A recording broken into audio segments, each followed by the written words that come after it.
right, so today is going to be the conclusion. We're going to finish this teaching on the fear of Yahweh. It's part 7. So we're in part 7 of the fear of Yahweh, and I want to cover a few things here as we wrap it up. I want to cover a little bit about how we develop the fear of Yahweh. I want to talk a little bit about Yahweh will test and prove us to see if we fear him, and then we're going to wrap it up with some concluding verses.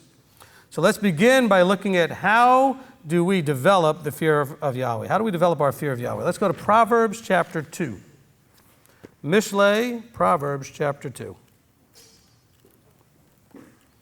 Because after all, we've talked a lot about the fear of Yahweh. We've talked about how important it is, not only to us to have it, but to him. In other words, he wants us to have it. It serves his purposes, but also we looked at what's in it for us, all this great stuff that comes as a result of fearing him. And then, so of course, you may be wondering, okay, that's all well and good. How do I develop this? How does one actually develop the fear of Yahweh? Well, let's go to chapter 2 of Proverbs, and we'll begin in verse 1. We're going to read pretty much the whole chapter here.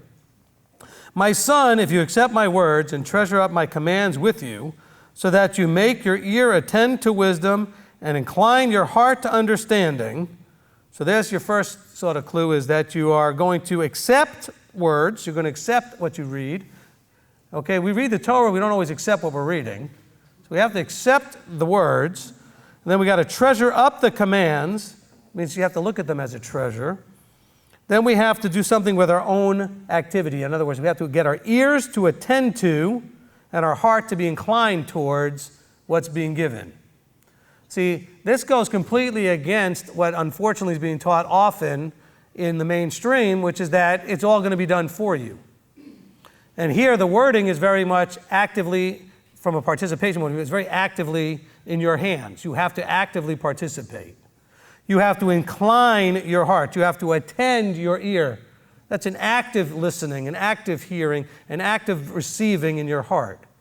Okay, so this is all stuff that you have to do. He's not going to do for you. However, if you will do these things, he says, if you accept my words and treasure up my commands so that you make your ear attend and incline your heart, he says, if you cry for discernment, lift up your voice for understanding, if you seek her as silver and search for her as hidden treasures. Wow, that sounds like a lot of effort. Yes, and it is. And it's supposed to be. Because haven't you always been taught in your life that the greatest things take the most effort? You know, the greater the effort, the greater the gain, so to speak. Well, we're going after the greatest thing that's ever been offered. Shouldn't there be effort made there for that? And the effort, by the way, is only so hard and difficult when it does get hard and difficult because you have self-sovereign issues in you. In other words, you still have the part where you haven't denied yourself. That's part of this also, if it doesn't even mention it necessarily in the section. But if you don't deny yourself, meaning what you want, what you like, what you prefer, how you want to do it, how you want it to be done, see, that's why it makes it difficult. Because if this is really what you wanted, you would do it without a problem. I promise you, you can remember this as a kid, and you can remember this with your own children. When you had to wake up for school, it was like kicking and screaming. Someone would have to drag you out of the bed. But if it was the day you were going to the Six Flags amusement park, you were up before everybody, dragging them out of the bed, saying, can we go now, can we go now? Because it's what you wanted with your heart. You were excited. See, so it's no effort when you're excited. So if you could get excited about this, you could seek her as silver, you could search for his hidden treasures, you would be doing this like it's no effort at all because you would be excited about it. Very different approach than when it's something you're not wanting to do.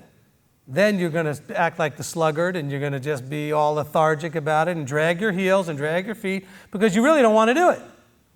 It's going to be like, oh, I really don't want to do this, you know. But boy, when it's something you're excited about, you're up, you're showered, you're dressed, you're in the car and waiting for everybody else. As a kid, you're like ready to go. And the parents look astounded, like, this is the same kid that yesterday I couldn't drag out of bed to go to school? Well, the thing that they're excited about is different now. They're excited about it. And so he's saying, look, if you would do all these things, look at verse 5 then, remember, Scripture's written almost always as an if-then. If you would do all these things, then you would understand the fear of Yahweh. So if I want to understand the fear of Yahweh, and I want to find knowledge, and find the knowledge of Elohim, I might want to pay attention to those first 4 verses. to accepting the words, treasuring up the commands, making my ear attend, my heart be inclined, and crying out, lifting up my voice, and seeking and searching. He says, if you would do those things, then you would understand the fear of Yahweh and find the knowledge of your Elohim. For Yahweh gives wisdom, out of his mouth comes knowledge and understanding. He treasures up stability for the straight, a shield to those walking blamelessly. You want all those things? He's treasuring those things up for those that would seek him, that would fear him, that would do these other things. He says, a shield to those walking blamelessly, to watch over the paths of right ruling and the way of his kind ones he guards. Then you would understand righteousness and right ruling and straightness, every good path. If you would do these things, then you would understand righteousness. So I know a lot of you struggle, not necessarily in this room, but people that are watching on video or whatever they're watching on or listening on, struggle with some of the commandments, struggle with obedience and submission to authority of the commandments. And part of that, I think, is because of this. You haven't done this other stuff first, so therefore you don't understand righteousness. And so a lot of people will say to me, well, I'm not doing that because I don't understand it. See, but you don't have to understand it. What you have to understand is this rest of this stuff. If you understand the rest of this stuff, you'll start to understand it. Because you'll also understand that you don't have to understand. I know that maybe sounded a little strange, but you'll come to realize and understand that you don't have to understand. You have to understand all the other stuff here, the stuff that's driving you, what's motivating you, that fear of Yahweh part, and then you trust. And if you would just trust, you don't need to understand all the details of the why. And by the way, when people say the understanding, they're not telling me they don't understand what or how or when. It's the why. It's always the why. Because the book lays out the what, when, and how, and where, and all that stuff. So that's not what they struggle with. They struggle with why. Why do I have to do this, or why can't I do that any longer? Because I like that. And he's saying, look, if you want understanding, you want to understand righteousness, do these other things. This is the way to it. Accept the words, treasure up the commands, attend the ear, incline the heart, cry out for discernment, lift up your voice for understanding, seek for silver, search for the hidden treasures, and then you'd understand. And so you may want to put this as a focus section, maybe up on your mirror. You know, when you go and look in the mirror and you look up and there's a couple of verses there saying, am I doing all this stuff? Maybe we'll have to come up with something that we can kind of print that's nice and pretty, or somebody can do that. We can kind of make it something you can, print. We'll just come up with a nice graphic with some of this stuff on here. He says, but then you would understand righteousness and right ruling and straightness, every good path. For wisdom would enter your heart. See, if wisdom would enter your heart, then all that other stuff, which is the I'd rathers, well, I'd rather not do that. I'd rather not do, that stuff wouldn't have any room for that, because wisdom would be in there. You'd understand what he'd rather you do and what he would rather you not do, and that would be what's in your heart more than what you would rather do. He says, wisdom would enter your heart and knowledge be pleasant to your being. Discretion would guard you, understanding would watch over you, to deliver you from the evil way, from the man who speaks perversities, those who leave the paths of straightness to walk in the ways of darkness, who rejoice to do evil, they delight in the perversities of evil, whose paths are crooked and they are perverted in their ways. Okay, so let's stop right there and understand what's going on. He's saying, look, there's a lot of different levels to what this other stuff looks like. There's straight out evil. Of course, our definition of evil isn't always correct. Evil is anything that goes against Yahweh's instructions. Because he makes it really clear that anytime you do that, he calls it evil. So evil's not limited to what we think of as evil. In other words, it's not limited to psychopath, rapist, killer, murderer, whatever.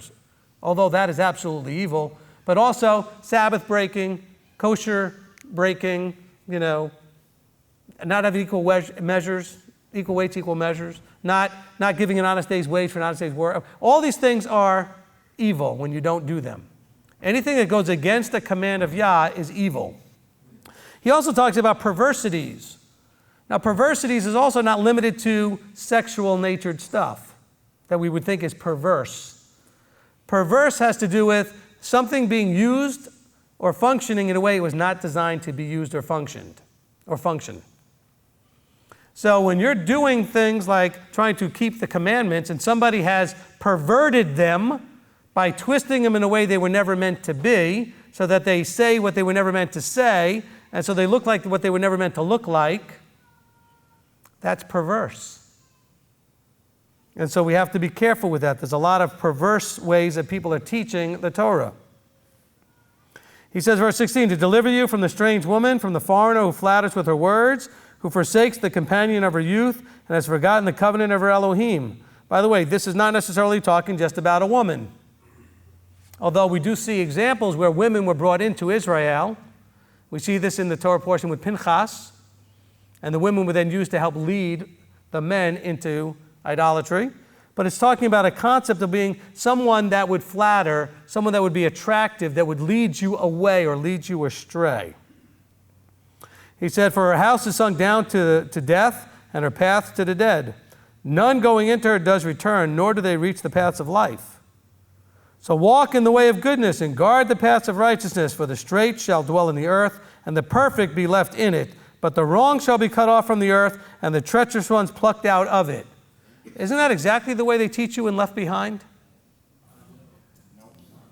The guys who wrote Left Behind never read Proverbs 2, the end of the chapter, did they? So who gets left behind? The righteous. Who gets plucked out? The wrong ones, the treacherous ones. See, Scripture, again, has been twisted and perverted into books and movies. Forget about the whole idea of a rapture and this and that and the other thing. Just go from the point of which ones are being taken away. He's saying, look, the righteous, the straight ones shall dwell in the earth, and the perfect are left in it. He says it's the wrong that are cut off and the treacherous ones that are plucked out.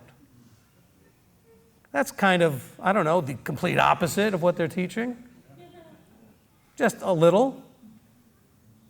But there it is in Proverbs. I mean, is it ambiguous? Is there any confusion with it? I mean, it's not something you need to go to the sod level of. We can look at this on a Peshat level, the simple level, and say it's very, very simple. Those that are doing things correctly and right, they're left here, and those who are doing things wrong are plucked out. They're the ones that don't, they get cut off. Now, we may not know exactly what that looks like and means, and I'm not going to get into that today, but just to understand, it's the opposite of what's being said. So now you have the verses for that discussion. It's just right there at the end of Proverbs, the last couple of verses. Chapter 2. All right, so this is beginning for us to understand of how we develop that fear. He says, you're going to go, and I wanted to also read the rest of it so you understand why you want to develop that fear. Because you're going to want to have these things play through. You're going to want to make sure that these things are being dealt with. So now let's go to Ecclesiastes chapter 3. Kohelet, Ecclesiastes chapter 3, and in verse 14. Kohelet, Ecclesiastes chapter 3, and in verse 14. So we're going to just read the one verse here. We're going to not necessarily get all the context we may want, but I just want to hit on the one verse where it says, I know that whatever Elohim does is forever. There is no adding to it, and there is no taking away from it. Elohim does it, that men should fear before him. So first of all, one of the things that helps us to fear and have awe and reverence and appreciation for him is that what he does is forever. In other words, we can rely on it, we can count on it, we can trust it, we can depend on it. I mean, I don't know what other words I can use to help describe that place, but if he was not that structured to say, there's no adding, there's no taking away, it's forever, what would we be standing on? What would we be doing? Because he could change this tomorrow and then we'd have wasted our time. What he's telling us is that once he puts something in place, that's it. You can count on it. You can trust in it. It's that way forever. So this is like the discussion I like to have with people when I say to them, look, does Yahweh change? Or if they're not understanding Yahweh, I say, does God change? And they always say, no. I say, okay, so he doesn't change. I didn't read the verse here, but there is a verse that says, Yahweh does not change. He says, I am Yahweh, I change not. Okay, we also know Yeshua says the same thing. He says, it's referred to that Yeshua is the same yesterday, today, and forever. So we know Yahweh doesn't change. I say, fine, so then by that fact, if that's a fact, remember we're building our case here on facts, all right, if that's one of the facts, then we also know that if he doesn't change, that when he says something is right, it can never be wrong. If he says something is wrong, it can never be right.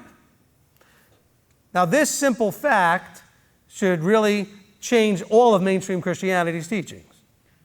Because there are those out there that are teaching, and again, I say this, there are those out there, because every time I teach this, there'll be somebody who was in the one remote denomination, something church where they didn't do this. So they'll say, they don't all do this. Okay, so they don't all do this. Almost all. But there's a lot of them out there that are saying that not only have the commandments been done away with, but it's actually wrong to keep them. Have you not heard that? Okay? So I would entertain on a level for discussion with someone who doesn't understand the discussion of whether or not they're relevant today and whether they still are applicable today. That's a discussion we can have. I won't have any discussion of them being wrong. You see what I'm saying? In other words, a confused person may want to try to debate with me that they're no longer necessary. And I'm willing to have that discussion because they don't understand, and that's fine, and we can talk about it.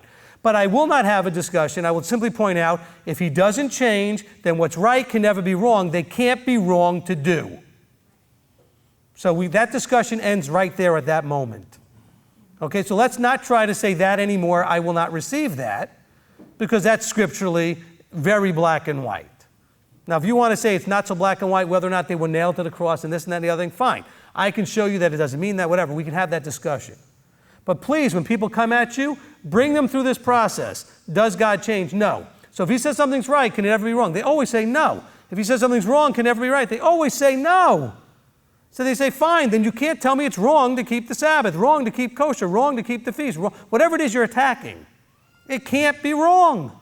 Because you can't tell me it wasn't ever right. Of course it was right. He gave those. You know it was right. So it can't be wrong. And so that's at least the minimum start of the conversation. Now, of course, he says there's no adding or taking away from it, so now we can't even have them wiped out or done away with. So we can go to that next level. But first we can go to the idea that it can't be wrong. But this is the level that the Christian, the mainstream church has gone to in many segments of them, where they're all, I listen all the time on the radio, wherever it is, and I catch them where they're saying how it's actually wrong and offensive to the Messiah that you keep these things. Well, I would think it's the opposite. He'd be offended because you don't keep these things. He died because they weren't keeping these things. So why would he be anything but offended that after dying because you didn't keep them, that now you're still not keeping them? He didn't die so you don't have to keep them. He died because you were breaking something. You were sinning. Sin is the transgression of the law. Okay, so the easiest way to fix the problem is let's just get rid of the law, then we're not in sin anymore. This is ridiculousness. Okay? And of course, they're not talking about the law in general. They're talking about only the things they don't want to do. They still want to make sure that you're not committing adultery, you're not murdering, you're not stealing from them. They want those things still in place. I know because I've tested those waters. Because the person was getting in my face about it one time. I said, by the way, I just want to, as a courtesy, let you know that next week I'm going to come to your house and I'm going to steal a bunch of stuff. And if your wife's home, I'm going to sleep with her and then I'm going to kill her. Is that okay? And they look at me aghast. I go, what's the problem? You said the law was done away with. Why should any of those things be an issue for you? Aren't they in the law? Stealing, adultery, murder? You have a problem with that? Oh no, they're cherry picking and they don't want to admit and acknowledge that they're cherry picking. They're very specifically saying, I don't want you to mess with what days I keep, what days I observe, and what I eat, and how I dress. And how I dress adds to things like wearing tzitzit or not, okay? So they don't mess with those things and they're okay. Because they're still good with not murdering and not stealing, not committing adultery and all those things. Oh, not lying, whatever, and not bearing false witness. Please make sure we're still making sure to keep those things. It's very hypocritical. Okay, but here it's very clear. He says, I know that whatever Elohim does is forever. There is no adding to it or taking away. Elohim does it, that men should fear him. So the reason he does it is so that we should fear him. We would have why would you be afraid of something if you know, they can always change their mind later, so maybe it won't be a problem later? What's there to be afraid of? See, children who don't fear their parents sometimes don't fear their parents because their parents have not been consistent with what they've said. And they've not been consistent with how they've implemented what they've said. So the children are like, well, yeah, last time, this is what happened when I didn't listen. But the time before that, that was what happened when I didn't listen. And so who knows what's going to happen this time when I don't listen? It could be a third different thing. You see how we set them up for the problem? We set them up for failure? Well, it's the same thing here. He doesn't change anything. We should know exactly what we're going to get for what we do. That's what we're told over and over again. We're going to be judged according to our works. because he's already set out a very clear path as to what works and what works he wants you to be doing, what works he doesn't want you to be doing. In other words, actions. What behaviors and actions should you be taking and not taking? If you want to go to a couple other places real quick so we can see where that's also mentioned, we have Deuteronomy 4, verses 1 and 2, where it essentially says the same thing about the not adding and taking away. I'll just read that real quickly here. Deuteronomy, Devarim, chapter 4, verse 1 and 2. And now, O Israel, listen to the laws and the right rulings which I am teaching you to do, so that you live and shall go in and possess the land which Yahweh, your Elohim of your fathers, is giving you. Do not add to the word which I am commanding you, and do not take away from it, so as to guard the commands of Yahweh, your Elohim, which I am commanding you. So he's telling them, look, if you're going to go and live and you're going to possess the land, you're going to do all these things, he says, don't add or take away from the word. He says, not only does what we read in Ecclesiastes where he doesn't add or take away, we're not to add or take away. Because who are we supposed to be following an example? We're supposed to be following him as an example, aren't we? And then, of course, in Proverbs 30, go back to Proverbs, chapter 30, in verse 5, in Mishlei, Proverbs 30, and in verse 5, 2 verses here, he says, whoops, I'm in the wrong book. Give me a second. I thought I stopped in Proverbs and I overshot. I was in chapter 30, though. Okay, Mishlei 30, verse 5, it says, every word of Eloah is tried. He is a shield to those that take refuge in him. Do not add to his words, lest he reprove you, and you be found a liar. Oh, boy. Anybody want to risk that? It says, be careful. Don't add or take away from his words, lest he reprove you.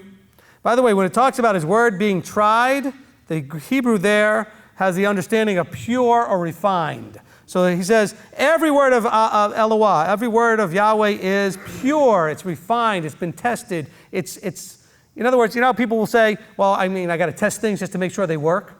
He's saying everything he said is already tested. We already know it works. It's already pure, it's already refined. There's no reason for you to go out there and reprove it or retest it. He's already giving you the one that he knows works.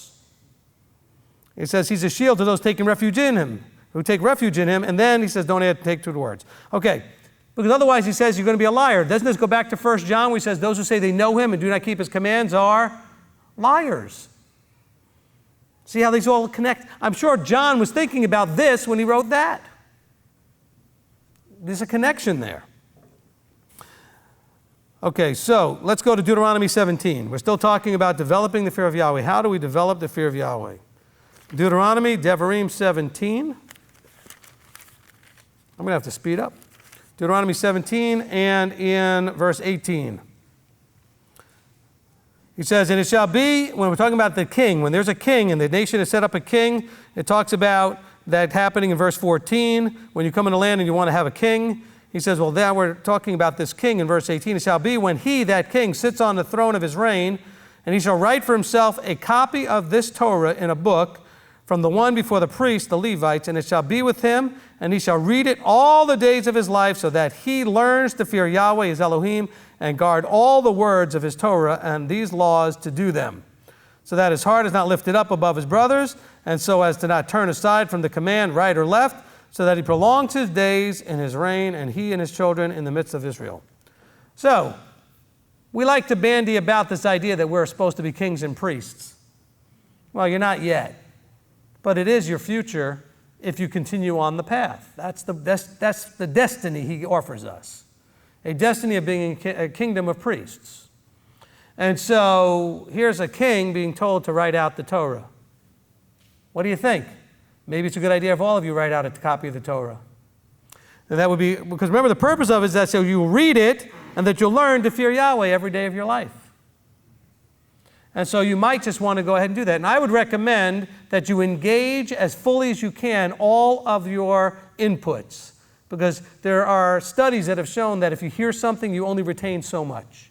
If you write it down, you only retain so much. If you say it out loud, you only retain. But if you do all of them, it starts to become exponential. If you start adding more than one input, it doesn't just add the two percentages together, it actually is even bigger. So if one would say 20%, the other was 30%, now you're not getting to 50%, now it's more like 70% retention. So I would recommend that you have a copy of your scriptures in front of you. You have paper that you're writing, and I recommend you write and not type. There's something about actually writing it. Don't care. It doesn't matter how pretty you make it. The point is you're writing it. I would recommend that you're reading it, you're writing it. I would recommend you read it out loud as you're writing it. So you're reading it, you're saying it, you're writing it, you're looking at it. You've got all these inputs engaged. And that would be the way that I would write the Torah. Remember that all of this is so that you would then read it all the days of your life. So not only should you write it out the one time, but then you should read it. Now, of course, in those days, they didn't have the printing presses and all these things that we have today and the digital versions of these things. But you should be reading. You don't have to read your copy, but just read a copy every day. Read some of it every day. You should be reading the Word every day. And I would venture to guess that there are people still even in this room that don't do that. Okay, but we should be reading the Word every day. And so that we can learn to fear Yahweh. Let's go to Deuteronomy chapter 31. Deuteronomy chapter 31. And we're going to read a couple of verses here, starting in verse 10. And Moshe commanded them, saying, at the end of 7 years, at the appointed time, the year of release. Okay, so what are we talking about? The Shemitah year, at the festival of booths at Sukkot, when all Yisrael comes to appear before Yahweh your Elohim in the place which he chooses, read this Torah before all Israel in their hearing. Assemble the people, the men and the women and the little ones, and your sojourners within your gates, so that they hear and so that they learn to fear Yahweh your Elohim and to guard to do all the words of this Torah. All right, so that's another instruction, that when you get together for Sukkot, now this is specifically talking about at the Shemitah year. Now, since I believe we have no idea when that is, I know a lot of people thought last year was the Shemitah year, which would make this year the Jubilee and that kind of thing. I can't prove that. And so since I don't know definitively, we have chosen to at least read the book of Deuteronomy, which is sort of the summary of the Torah, because it's not really clear here if he's talking about reading Deuteronomy or reading all 5 books, but to read this Torah or this book in front of the people out loud as a witness. And we do that every year at Sukkot. Every year we go through these readings at Sukkot. And we've actually started to engage the youth into this, because the youth are doing it also in a separate room on their level, but the youth are reading it as well. The teenagers anyway. So the youth meaning from 13 to 19. The younger ones are doing a different program on their level, and that's okay, but they're at that age. It's a whole different age. But we're expecting that when they get to 13, that they're now going to have to realize they need to engage in understanding the Torah portions. Now, the youth are going through the Torah portions all year long in our classes here, so they're getting it all year long, and then we try to immerse them in something, like this year was Psalm 119. The feast before that, it was, what was it? The what? The armor of Elohim, okay, so, and so we have different things that we've done with them. We've done the 7 species. We've done all kinds of ways of really teaching them Torah through these different vehicles that we've been able to put together. But once they get to 13, because it says here, the children, the little ones, that they would hear the word read. You got to also remember that not everybody had a copy of these things, so they would have to come together. I mean, do we even understand the literacy rate in those days was like single digits, where people could read and write? The percentage was very small. And so it was a very big deal for them to come and hear this all read out loud and to have that available to them. The literacy rate was very low. Let's continue and go to chapter 14 of Deuteronomy. Okay, Deuteronomy 14 and verse 22. So go back a few chapters here. Deuteronomy 14, 22. It's still talking about feasts here. It says, you shall tithe without fail all the yield of your grain that the field brings forth year by year. And you shall eat before Yahweh your Elohim in the place where he chooses to make his name dwell, the tithe of your grain and your new wine and your oil and the firstlings of your herds and your sheep, so that you learn to fear Yahweh your Elohim always.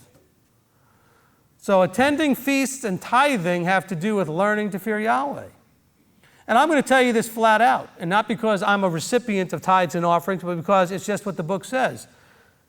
If you're not tithing and giving offerings, you don't fear him. You're afraid of your finances, you're afraid of paying your bills, you're afraid of something, but you're not fearing him. And I got to tell you, Absolutely, 100%, I guarantee you, not everybody in this room is tithing. Not everybody who's listening on the video is tithing. Not everybody that's on the live stream is tithing. And the reason you're not doing it is because you're afraid. But you're afraid of all the wrong things. You got to stop doing that. Stop walking and living in fear of other things and other people. Only be in fear of Him. Remember, the subtitle to this teaching in part 1, we talked about it was, if you fear Yahweh, you'll never be afraid again. Not of anyone or anything. But the only reason you're not tithing is because you have fear issues with other things and other people other than Him. You're afraid, well, I won't be able to pay my bills. I wish we had a gentleman that's part of the ministry. I wish he was here to give his testimony where he started tithing, not only the first tithe, but the second tithe also, which is what this is talking about here, is a second tithe that you get to eat at the feasts, not the first one that goes to the Levites. This is a second one. And now you're like, oh my gosh, 2 of them? Wait till I tell you about the third one.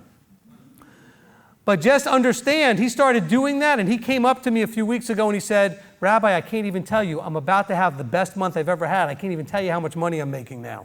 Abba has so blessed my business. And he, at least, believes it's because he started tithing properly. And I certainly can't argue with that because that's what I believe Scripture says would happen. He walked out on that faith and confidence and started giving his tithe properly, and it changed his whole financial outlook. Why don't you trust that? Why don't you trust that? Because the answer is simple. You don't fear Yahweh more than you fear these other things. And by the way, it's interesting. I was watching some video that somebody put out there against tithing, okay, and about giving it to anybody like the priests and that kind of thing today. And here's what they did. They quoted this section here about it being grain from the fields year by year, and you shall eat it. First of all, they read this part about eating it, so therefore they said, well, you're supposed to eat your own tithe. Well, no, there's about 75 other verses say you're not supposed to eat that tithe, so this has to be something different. And they said, nowhere in the Bible does it says anything about giving it as money. And they stopped just short of verse 24 into 25. Because it's in verse 24, it says, but when the way is too long for you, that you're not able to bring the tithe, and the place where Yahweh puts His name is too far for you to travel, then you can give it in silver and take the silver with you. So it's amazing how people will, again, cherry pick or select where they are in the verses. They literally quoted this section, made this bold statement, and stopped one verse short of the verse that proved them completely wrong. I mean, literally one verse short. Well, 2 if you get to, really it's verse 25 that mentions the silver, but the verse 24 leads into that. If the way's too far, you can change it into money. I mean, that's what he was essentially saying with silver, saying you change it into coin, into money, so, an exchange of barter, something that has value that you can then use to purchase things with. Okay, there it is. So this is the kind of ridiculous stuff that we're facing out there. And people watch these videos and go, see? Because you know why? It feeds into the people not wanting to do this stuff. If there's anything out there that's attacked on pretty much one of the highest levels, it's today that we're not supposed to tithe. Especially with the people coming out of the churches who then want to believe that they now have this better, clearer understanding, whatever it is, tithing gets attacked. See, but what did we talk about when we did the blessing over the tithes and the offerings earlier in the service? We said tithing, as we understand it, is to teach us to put Yahweh first in our lives. Have you stopped needing to do that? So don't tell me, well, there's no Levites. Don't tell me, well, there's no this. Don't tell me we're not in the land. The part that benefited you, the part that you needed, still exists.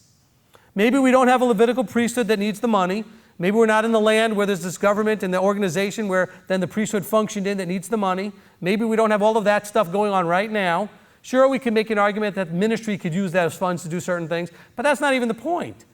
The point that had to do with you is what you needed. You needed to learn how to put Him first. You needed to be able to trust Him with your finances. You needed to learn to fear Him. That's what this verse is talking about. It says, do these things so that you learn, it says, that's what it says at the end of verse 23, so that you learn to fear Yahweh your Elohim always. Always. You need to do these things so that you learn to fear Him always. So I'm going to, again, encourage all of you, and again, I hate to get back into the tithing thing at times, but you know what? That is tripping up so many people because that's where you will not trust Him. You will not trust Him with your money. But you expect Him to trust you with His money. Have you been trustworthy with His money? Or do you blow it on all kinds of foolishness? After all, isn't it all His? Don't you believe in Deuteronomy where it says that He's the one who gave you the power to create wealth? All the abundance is his? So some of you are stuck in financial doldrums, or maybe it's because you're not tithing. You want to snap out of it? Start tithing and see what happens. Start trusting him. I don't know what else I could say to you. It works. It just works. I mean, can we have some hands up? Do we know that it works? I mean, there's other people, I won't mention them in this room, who've come up to me and told me they've always had struggles in their lives financially, but they have always tithed, and they know if they hadn't tithed, they never would have made it. Okay, that person knows who they are, but I've had that conversation with somebody in this room, that although they've always been sort of just on that edge, they've always been above that waterline because they've tithed. And they are convinced that had they not tithed, they would have drowned, so to speak, financially. You need to hear these testimonies from people, and if you have them, share them, because you have people in this room that are suffering financially because they will not trust. And I'm not saying it because I need any of your money. This is about you, not about me. My boss will pay me one way or the other. He will. He's got, you know what? He owns all the cattle on 1,000 hills. He owns all the gold and silver. It's all his. He can pay me, he can inspire anybody, anywhere to give me money anytime, regardless of tithe or offering. It doesn't have to be you. So this, I want to be clear. I have no interest in your money. This is about my having you interest in you being right with him and learning to fear him. Okay? Because even with a bunch of you still not tithing, I still have enough to pay my bills because he inspires other people to do it. So I'm not worried about that. I'm worried about you. Until you get that fear of him totally in your life, you're going to struggle with a bunch of stuff. And finances is really one of those places we're very weak. We're very, very much subject to fear. Because that's what people tell me. I can't stand up to my boss. He'll fire me when it comes to keeping the feast or Shabbat. Well, what are you really afraid of? Not losing your job. You're afraid that you won't be able to pay your bills. Again, you're afraid of your finances. I don't know. My Elohim's powerful enough to give me any kind of job if I lost a job. Isn't yours? Aren't we worshiping the same Elohim? Isn't Yahweh able to give you a different job, a better job, a better paying job, a job that doesn't require the Sabbath? I mean, we gave a testimony earlier today of a gentleman that was counseling with me. I'll put it here on this tape, on this recording. We don't even use tapes anymore. We keep saying tape. But anyway, well, on this recording, who had counseled this week for his job, and he stood up to his boss and said, "I'm sorry, sir, I need to have off Sabbath." And you know what the boss said? Yes. It shocked him and surprised him, but he got a yes. You know what? That sometimes you get favor. And I think he got favor for two reasons. One is because he was bold enough to do it, well, for three reasons. The second is because he was serious enough that the boss knew that he didn't mind getting fired. He wasn't afraid. And number three, because he actually went to the leadership that he knew of and asked for counsel. So the leadership was supporting him in that. So he had leadership praying with him and for him. And so that was every step of the way, he did everything right. Now, that doesn't guarantee that you're going to get the job to keep it, because still, maybe Abba may want you in a different job. Maybe he really has something better in mind for you, and you're busy clinging on to this other lousy job that when you weren't under a struggle, you wanted to quit anyway. You were almost hoping they'd fire you. But then all of a sudden, when someone offered to maybe get you out of that job, now you're starting to panic. That panic is going to kill you. All right. As a matter of fact, I learned this as a lifeguard. When I was a lifeguard, we were taught the number one reason why people drown is because they panic. It's not because they can't swim, because even if you can't swim, if you don't panic, you'll figure out a way to keep your head above the water. It's instinct. Okay? The people drown because they panic. And when they panic, they freeze up, they cramp up, and they can't do anything. So it's not a lack of knowing how to swim that kills most people in drowning accidents. It's panic. Guess what? I'm telling you right now, scripturally, it's the same thing. Panic, letting the world cause you to panic, is going to kill you ultimately. Fear Yahweh, don't fear anything else. All right, let's go now to Deuteronomy chapter 6. We read this every week. We'll start in verse 1, and then we're going to get into the Shema and the V'ahavta.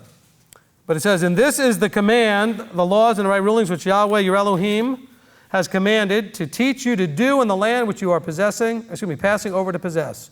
Now, I want you to receive from now on, when you read verses where it says, "to do in the land which you are passing over to possess," that is not only literal, that is an allegory or a metaphor or a hint at what's going to happen in the kingdom.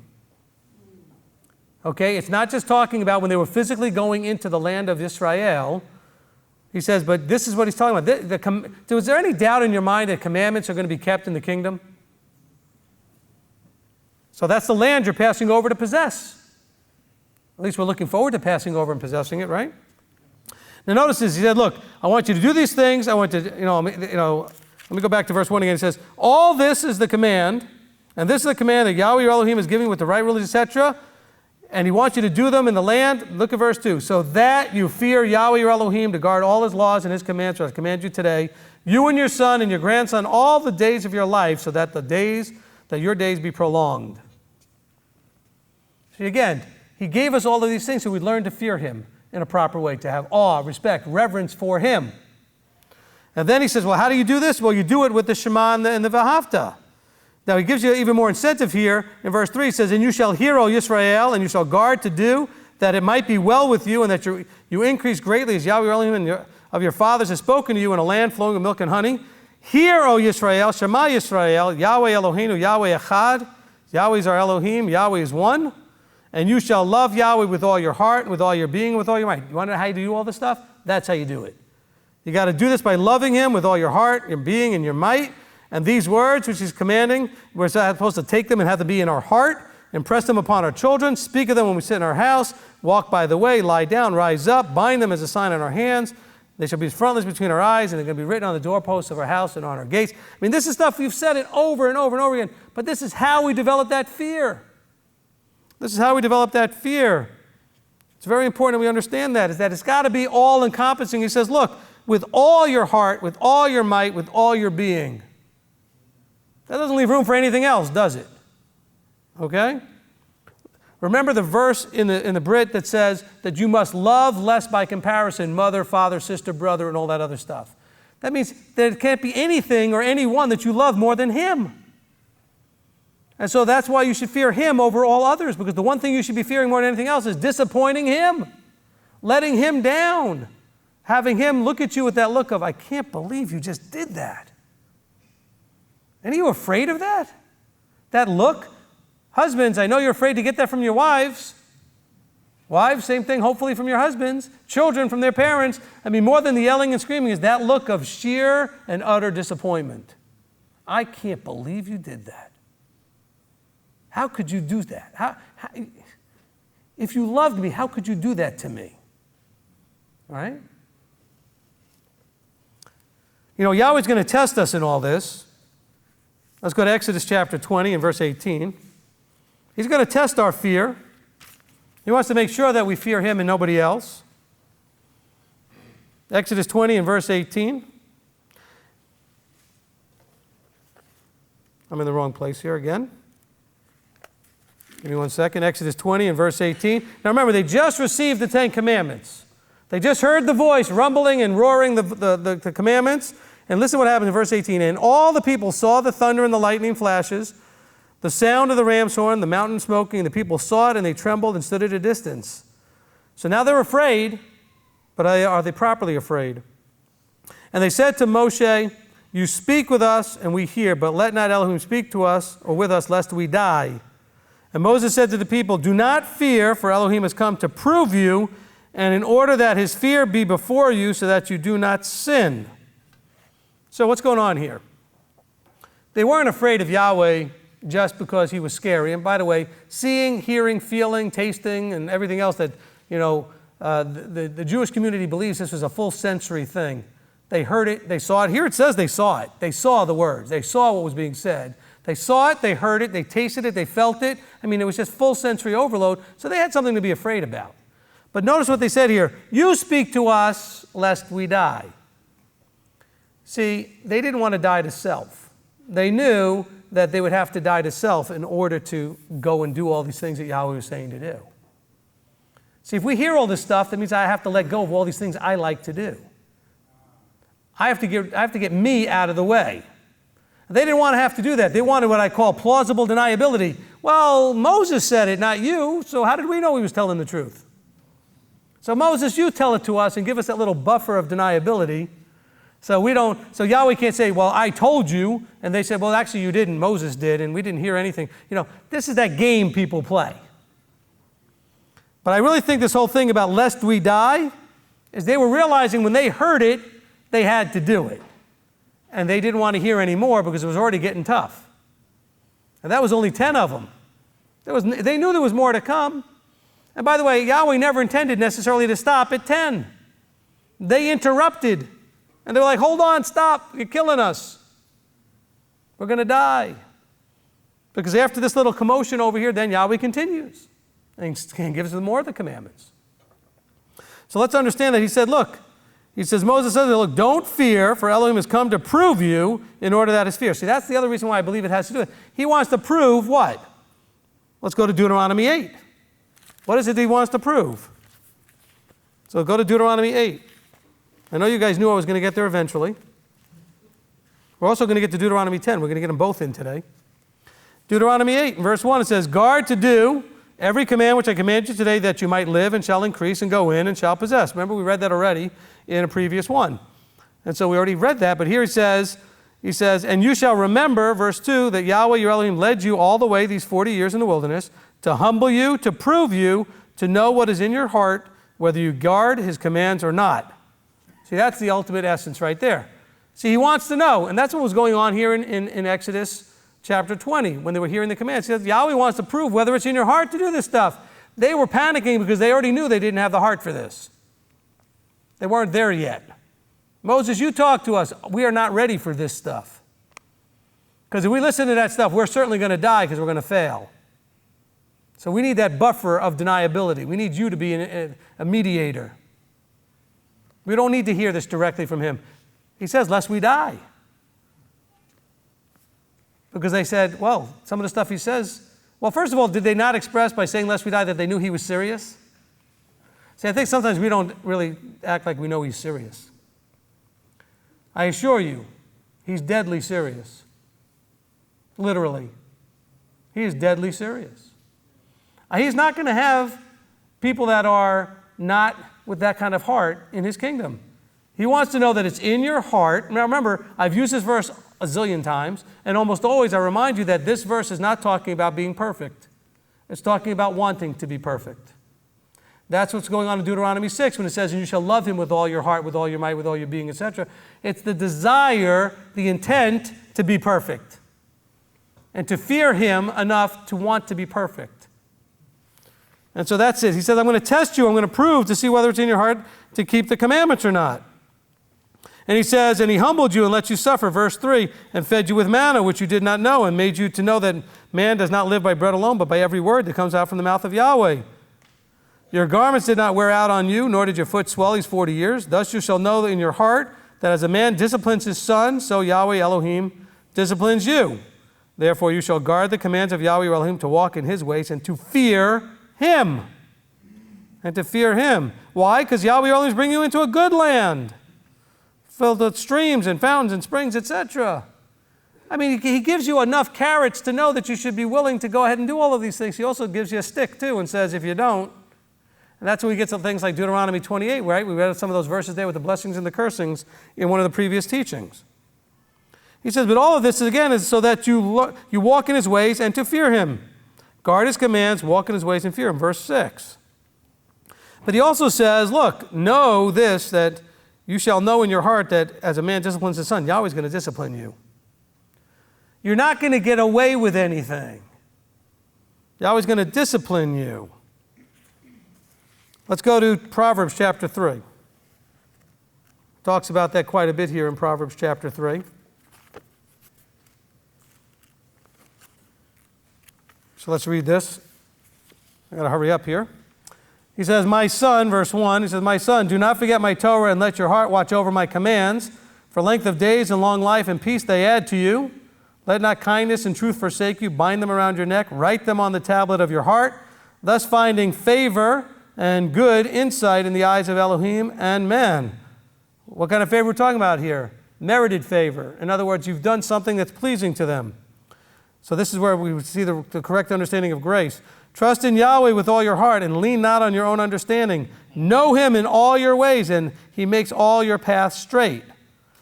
Know him in all your ways. Have a relationship with him. Know him. Don't be a liar and he will make your paths straight. Do not be wise in your own eyes. Fear Yahweh and turn away from evil. It is healing to your navel and moistening to your bones. Esteem Yahweh with your goods and with the first fruits of your increase. Esteem him by doing that tithing thing. Then your storehouses shall be filled with plenty. Do you not believe this stuff? And your vats overflow with new wine. My son, do not despise the discipline of Yahweh, and do not loathe his reproof. For whom Yahweh loves, he reproves, as a father the son whom he delights in. Didn't we just read that in Deuteronomy? Okay? Blessed is the man who has found wisdom and the man who gets understanding. Okay? And we can go on and on and on. But let's understand that we've started here. It's like, look, and some of that reproof, by the way, is coming from me. By me, meaning whoever happens to be in front of the mic reading what he said. Not me, meaning I'm coming up to you personally, scolding you. But I'm reading these words so that you hopefully will be reproved, because he's the one doing the reproving.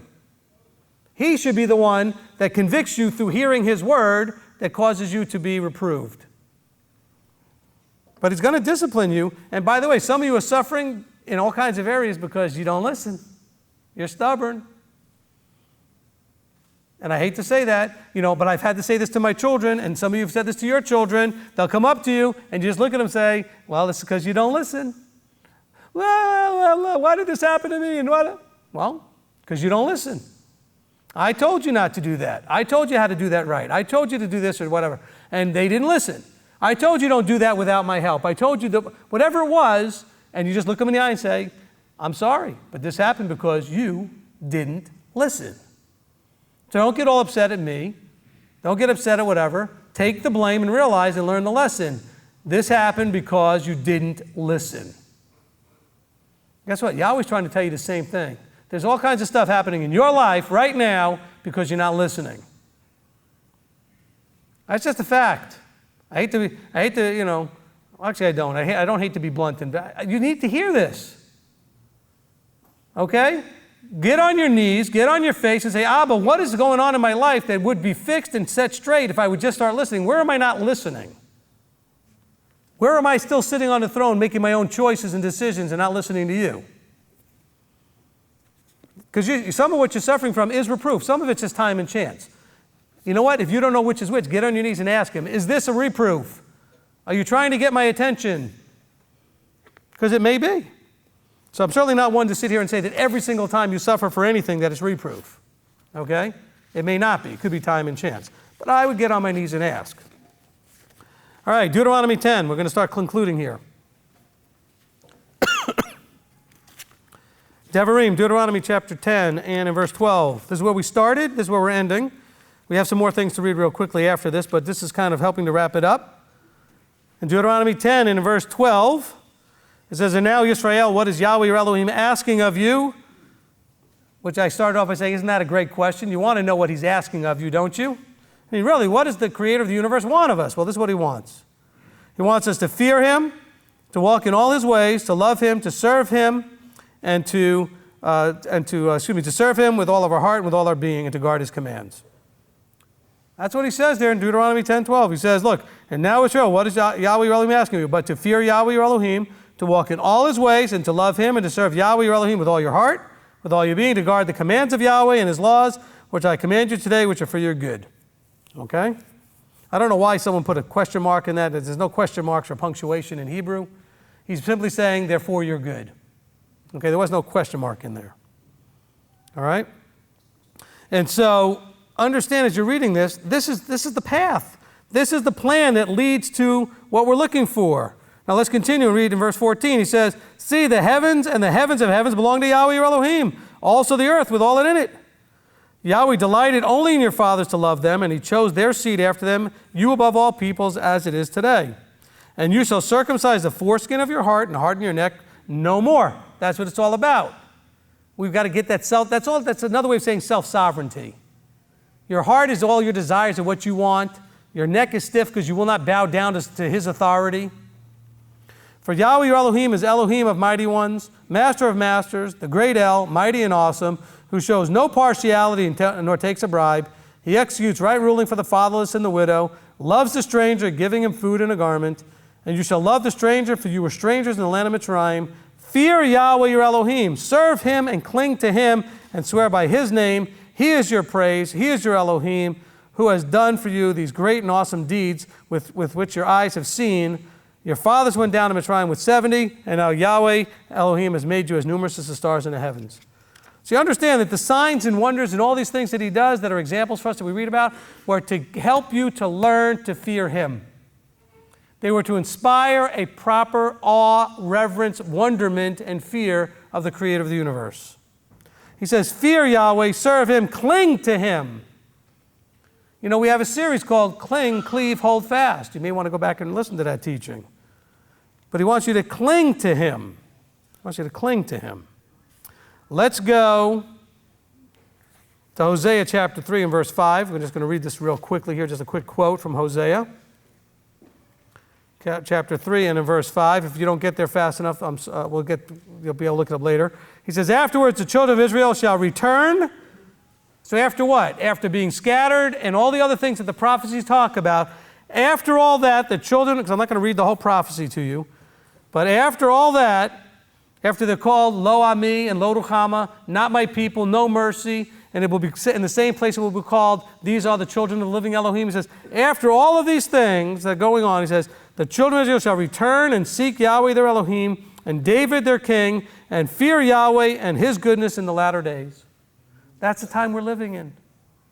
We should be learning to fear him and seeking David our king, Yeshua being the David king, the ultimate Davidic king. Let's see. Looking at my clock here. Let's go to Psalm 33 and verse 1. Tehillim, Psalm 33 and in verse 1. Shout for joy in Yahweh, you righteous. Okay, so the righteous should be shouting for joy. Praise is fitting for the straight. Praise Yahweh with the lyre. Sing to him with an instrument of 10 strings. Sing to him a new song. Play sweetly with the shout of joy, for the word of Yahweh is straight, and all his works are in truth. Loving righteousness and right ruling, the earth is filled with the kindness of Yahweh. By the word of Yahweh the heavens were made, and all their host by the spirit of his mouth. Gathering the waters of the sea together as a heap, laying up the deep in storehouses. Let all the earth fear Yahweh. Let all the inhabitants of the world stand in awe of him. And we can go on and read the rest of the chapter. We can stop right there and understand. All of this is to try to say he is worthy. He's the one that we ought to be fearing. Let all the earth fear Yahweh. Let all the earth fear Yahweh. And by the way, notice that verse 6 actually helps explain the nature of the Ruach as not being a third person, but it says, and all the host, he says, remember, Yahweh, it says, by the word of Yahweh heavens were made, and all the host by the spirit of his mouth. So this has nothing to do with another being. It's the spirit of his mouth was hovering over the deep. That's why I call it the means by which these things took place. He says, look, Yahweh made the heavens and all that other stuff. And he said, how do you do it? By the means of this thing called the Ruach. Whatever that is, we can't fathom. But it's not listed here as by a second person. So there's no two beings being talked about here. So just that's a nice verse for that, from Psalm 33:6. So you got to remember to use that sometime. Okay. Let's go to Psalm 86. I was intending to read you the whole psalm in some of these places, but I'm running out of time, so we're not going to do that. Psalm 86, but you can read all of Psalm 33. Okay, we'll go to Psalm 86. We're not going to read the whole thing here either. Incline your ear, O Yahweh, answer me, for I am poor and needy. Guard my being, for I am dedicated to you. I am dedicated. You are my Elohim. Save your servant who is trusting in you. See what's going on? Are you dedicated? Are you trusting in him? Show favor to me, O Yahweh, for I cry to you all day long. Again, I believe that's the same word there that the word chen for grace. So why would the person say, show favor to me? Well, he said, well, because I guard and I'm dedicated and you are my Elohim and I'm your servant and I trust you. These are, in other words, he's meriting this favor. He's saying, show me favor because I've done these things that hopefully are pleasing in your sight. So you should want to maybe show me some favor. I cry to you all day long. Bring joy to the being of your servant. For to you, O Yahweh, I lift up my being. For you, Yahweh, are good and ready to forgive and great in kindness to all those who call upon you. Give ear, O Yahweh, to my prayer and listen to the voice of my pleadings. In the day of my distress, I call upon you, for you answer me. There is none like you among the mighty ones, O Yahweh, and like your works there are none. Let all the nations you have made come and bow themselves before you, O Yahweh, and give esteem to your name, for you are great and are doing wonders. You are Elohim, you alone. Okay, so that's all leading in now to verse 11. Teach me your ways, O Yahweh. Let me walk in your truth. Unite my heart to fear your name. I praise you, O Yahweh, my Elohim, with all my heart, and I esteem your name forever. See, all of that was leading up to that verse. In verse 11 it says, teach me your ways and to let me walk in your truth. So I learned to fear you. So I can unite my heart. See, you have a divided heart. It's divided between what Yahweh wants and what you want. He's saying, unite my heart so that what I want is what you want. See, but you know what Christianity has done in every possible man-made system has tried to then unite what he wants into what I want instead of what I want into what he wants. So we turn what I want into what he wants instead of turning, you know what I'm saying? We twist what he wants so that it matches us instead of twisting us to match him. We mold him into what we want. So we alter the way commandments are kept, and we bend and twist the way instructions are to be understood so that it matches what I want. Right? That inner eye that wants things a certain way. And that's where we end up with all kinds of disastrous mess. That's where you end up with the law was done away with. You don't have to keep that stuff anymore. Because you know why? It clashes with what I want. Let's continue. So remember, that should be a prayer for you. Unite my heart. Unite my heart to fear you. To fear your name. And remember, we said that the whole teaching on no other name was about when it says your name, we're talking about your authority, your identity, your reputation. Let's go now to, let's see. We'll go to Joshua 24, and then we can finish in Ecclesiastes. This will work out just fine. Yehoshua 24. Joshua 24. 14. Joshua 24, 14. And now fear Yahweh, serve him in perfection and in truth, and put away the mighty ones which your fathers served beyond the river and in Mitzrayim, and serve Yahweh. I mean, that's pretty much all I need to read, really. Okay? I mean, that's really the thing. I mean, look, put away, for you, it doesn't mean that you came out of Egypt necessarily, specifically, and across the river. Put away all that stuff that you were raised with that's wrong. All that stuff that's comfortable and familiar, you got to put it away. And fear Yahweh. It says, fear Yahweh, serve him in perfection and in truth. And again, I'm pretty sure the word there for perfection is the root from the word tamim, or the word integrity. Serve him with perfect integrity and in truth. Because you're not going to be perfect, but you got to want to be. Remember we talked about in Deuteronomy 10, right? Deuteronomy 8, that he wants to know whether it's in your heart to keep his commands. Do you want to be perfect? So he's saying, look, have integrity in your walk. Serve him with integrity and truth, and put away the way you used to do things. All those things that you're so comfortable with and that you like to do. You need to get away with that.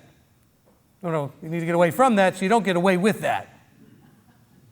See, in my brain, I was thinking about people I know right now that are trying to get away with stuff. I mean, there are people that I know right now that are in the Messianic, Hebrew roots, Torah observant, whatever, that are thinking it's a wonderful thing to go to their local churches and wrap Christmas presents for charity. I'm not making that up. Ministries right here in this town that are doing that. And other places. But they don't see any reason that that's a problem with that. Do you see a problem with that?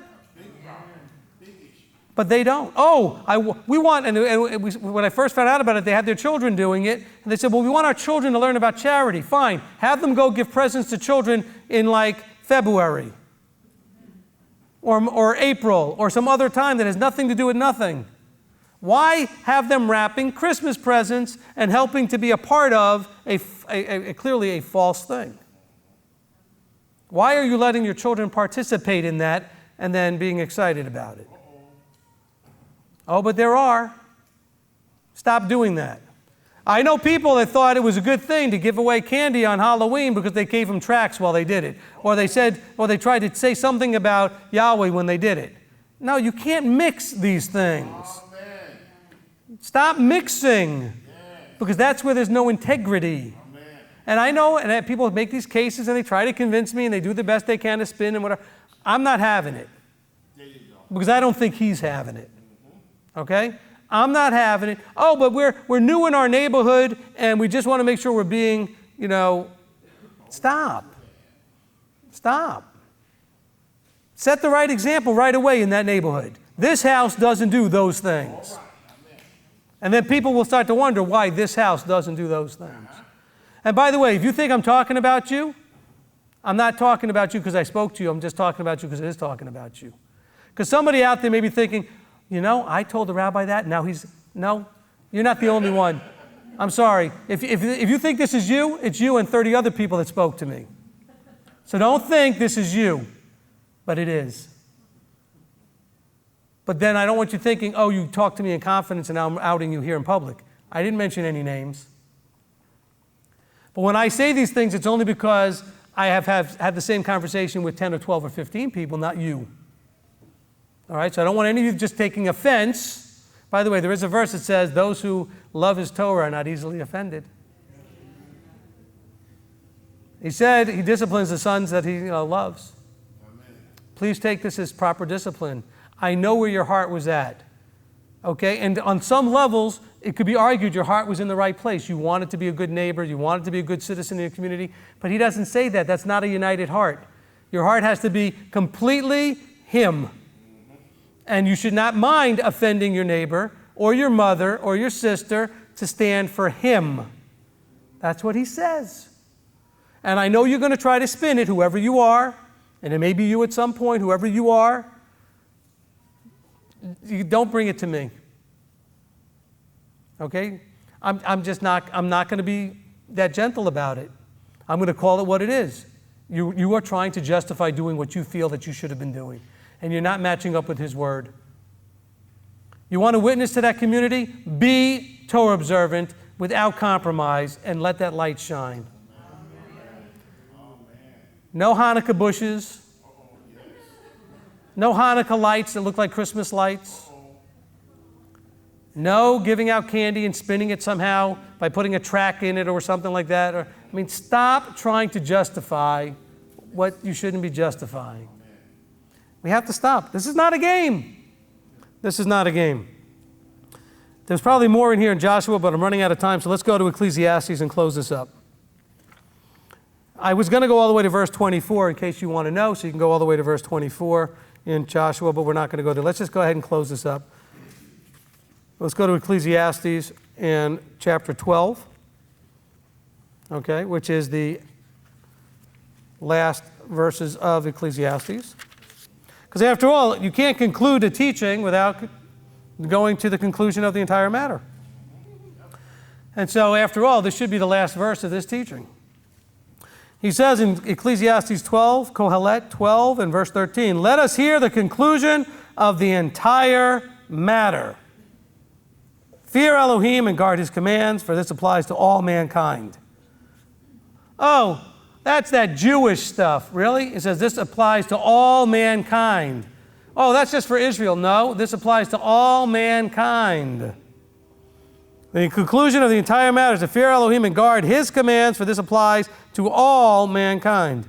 For Elohim shall bring every work into right ruling, including all that is hidden, whether good or whether evil, and you can't spin and justify doing what you want when it's not right according to him.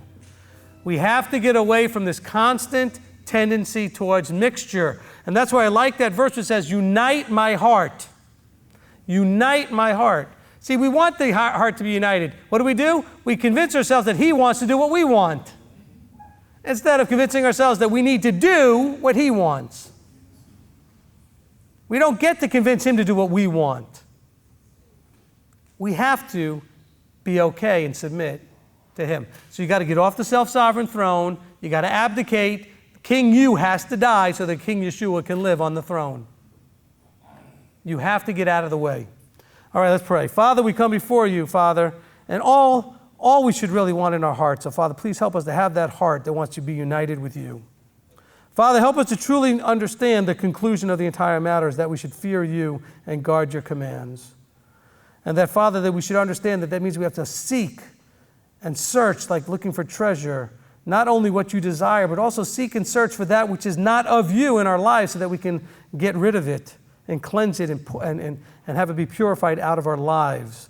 Father, help us to look for that mixture, because that mixture is that that really most dangerous part of our lives that is not so obviously wrong, and so we are so quick and easy to ignore or to just pass right over it.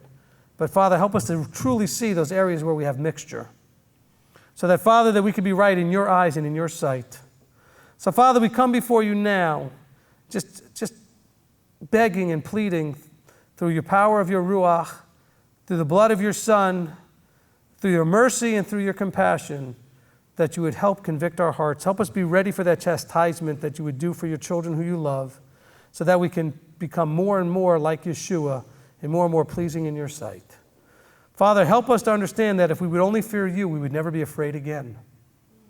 Father, help us to truly embrace that so that we can no longer walk in stress or distress, but to walk in trust, faith, belief, and confidence in the work that you're doing in our life that would lead to shalom, to peace, and to all the prosperity that you would desire to pour out on us. So, Father, we come before you now, asking for your help in developing that fear, acknowledging your awesome power, acknowledging that this is something that you desire, and acknowledging your authority. And so, Father, we do so also in authority, in the authority that was given to us by your Son, our Messiah, our King and coming, our High Priest and coming King, Yeshua, our Messiah. In his name and his authority we pray. Amen. Amen.